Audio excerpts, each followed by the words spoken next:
15 फरवरी महाशिवरात्रि। गाय को खिला दे ये एक छोटी सी चीज, रोड़पति से करोड़पति होने से कोई नहीं रोक सकता। दोस्तों, फाल्गुन मास के कृष्ण पक्षी चतुर्दशी तिथि को महाशिवरात्रि का पर्व मनाया जाता है। इस बार यह पर्व 15 फरवरी दिन रविवार को मनाया जाएगा। महाशिवरात्रि के व्रत को व्रत राज कहा जाता है। इस दिन व्रत करने से भगवान शिव माता पार्वती जी की कृपा से सभी दुख पीड़ाओं का अंत हो जाता है, साथ ही सभी मनोकामनाएं भी पूर्ण होती है। इस दिन भगवान शिव माता पार्वती की आराधना करने से सुख सौभाग्य और समृद्धि में वृद्धि होती है। शास्त्रों के अनुसार इसी दिन भगवान शिव माता पार्वती का विवाह हुआ था, इसीलिए यह दिन भगवान शिव माता पार्वती की कृपा प्राप्त करने के लिए बहुत ही खास माना जाता है।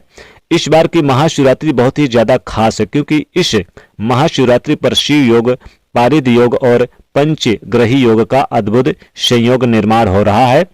इन शुभ योगों में भगवान भोलेनाथ की पूजा करने से भोलेनाथ की असीम कृपा प्राप्त होती है और पूजन और व्रत का कई गुना अधिक फल प्राप्त होता है।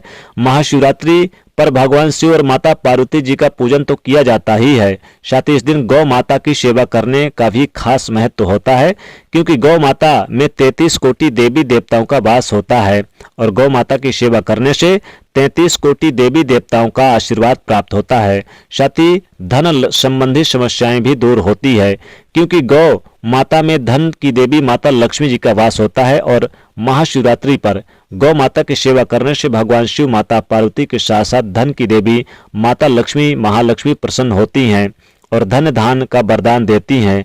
महाशिवरात्रि पर सुबह उठकर सबसे पहले स्नान करके स्वच्छ वस्त्र धारण करें, फिर भगवान शिव का पूजन करने से पहले शिव परिवार का पूजन करें, क्योंकि जब तक आप भगवान शिव जी के पूरे परिवार का पूजन नहीं करते तब तक शिव की पूजा अधूरी मानी जाती है। फिर यानी कि इसके बाद फिर भगवान श्री गणेश का पूजन करें, भगवान श्री गणेश को कुमकुम लगाएं और फिर तीनों यानी कि भगवान शिव माता पार्वती की भी पूजा करें। उन्हें उनके प्रिय वस्तुएं जरूर चढ़ाएं, जैसे कि इस दिन बेलपत्र है, धतूरे के फूल है, आकड़े का पुष्प है, इस दिन पान है, सुपारी है। साथ ही इस दिन भगवान शिव को आप दूध, कच्चा दूध चढ़ाएं गाय का, और इस दिन भांग जरूर चढ़ाएं। बेलपत्र भांग बहुत ही प्रिय चीज होती है भगवान शिव की, इसलिए आप इस दिन चढ़ाएं। और फिर आप जो भी लौंग इलायची भी जरूर चढ़ाएं, क्योंकि इससे भगवान शिव बहुत ही प्रसन्न होते हैं। दोस्तों, कहते हैं कि महाशिवरात्रि पर अगर गाय को ये एक चीज खिला दिया जाए तो रंग से राजा बनने में देरी नहीं लगती है। भगवान शिव की कृपा तो प्राप्त होती है, साथ ही 33 कोटि देवी देवताओं की कृपा प्राप्त हो जाती है, माता लक्ष्मी जी की भी कृपा प्राप्त हो जाती है। दोस्तों, इस दिन आपके घर में जो भी मीठे पकवान हो तो वो जरूर आप बनाकर गाय को खिला दें। सबसे पहले आप जब उठें सूर्य उदय से पहले नित्य कर्मों से निवृत्त होकर भगवान शिव की पूजा पाठ करें, और आप इस दिन यानी कि पूजा पाठ करने के बाद फिर आप मीठे पकवान जो भी आपके घर में हो या फिर जो भी बना हुआ है, जैसे कि अगर आप व्रत नहीं रख रहे हैं तो पक्का भोजन जो भी आपके घर में बना है उसका भोग लगाने के बाद ही आपको गौ माता को खिलाना है। तो सबसे पहले आप आटा ले लें, आटा में थोड़ा सा गाय का कच्चा दूध डाल लें और फिर आप इसकी एक रोटी तैयार कर लें। रोटी में थोड़ा सा आप गुड़ रख लें, थोड़ा सा घी रख लें और इसमें थोड़ी सी मिश्री रख लें, और इस रोटी को भगवान शिव के पास रखने के बाद, भगवान की पूजा करने के बाद फिर आप इसमें अगर कोई पुष्प भगवान के पास है तो थोड़ा सा पुष्प का एक पत्ता इस रोटी में रख ले और गौ माता को ले जाकर पहले 3 बार परिक्रमा करें और फिर गौ माता को खिला दें। इसके बाद फिर 3 बार परिक्रमा करें और अपनी मनोकामना गौ माता के कान में जरूर बोल दें। ऐसा करने से भगवान शिव माता पार्वती की कृपा बरसती है।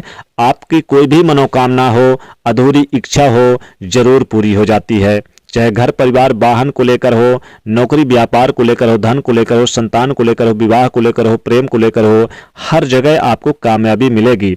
दोस्तों, इस दिन पूड़ी, कचौड़ी, खीर, हलवा जो भी आपके घर में मीठे पकवान बने हैं वो गौ माता को जरूर खिला देना चाहिए। कहते हैं ऐसा करने से भगवान शिव माता पार्वती की असीम कृपा प्राप्त होती है, यानी आप दिन दुगनी रात चौगुनी तरक्की करके आगे बढ़ेंगे। साथ ही साथ इस दिन आप के घर में अगर मीठे पकवान में जैसे लड्डू बने हुए हैं, आप इस दिन गुड़ घी से बने लड्डू का भी सेवन जरूर करा दें। साथ ही साथ इस दिन आप मूंगफली के लड्डू का सेवन करा दें, गुड़ के साथ बनी मिठाइयों का सेवन करा दें। इस दिन गौ माता को आप कुछ कराएं या ना कराएं, आपके घर में जो भी मीठे पकवान बने हुए हैं, पूड़ी कचौड़ी खीर हलवा, वो जरूर खिला दें। इससे बहुत ही प्रसन्न होते हैं गौ माता। तो ये उपाय कर लें दोस्तों, आशा करते हैं ये उपाय आप जरूर करेंगे और इससे आप लाभ भी प्राप्त करेंगे। तो दोस्तों वीडियो को ज़्यादा से ज़्यादा लाइक और शेयर करें, चैनल को सब्सक्राइब करें। हर हर महादेव।